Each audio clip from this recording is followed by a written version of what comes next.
The woman who discovered a human leg bone jutting out from the banks of the Eel River this summer knew the man who it belonged to. The remains identified as Mark Burleigh, a missing man in Humboldt County, whose case has been unsolved since his disappearance in 2017. The Northstate's News' Rudy Aguado spoke with the woman earlier today.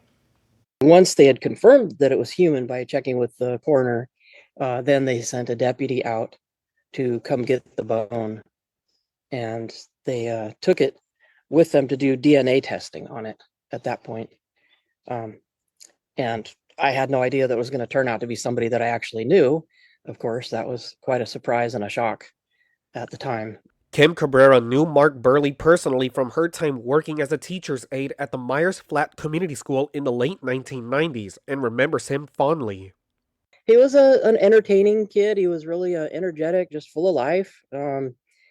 Seemed like, he had a good future ahead of him, and he was super young, still had his whole life ahead of him at that time, and I think he was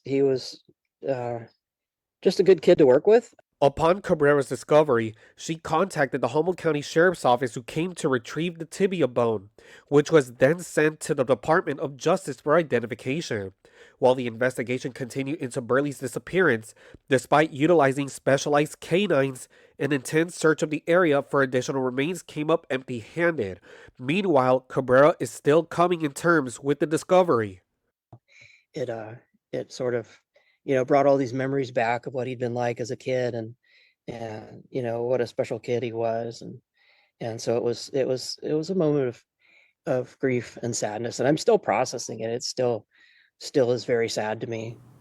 In Eureka, Rudy Aguado, the Northstate's News.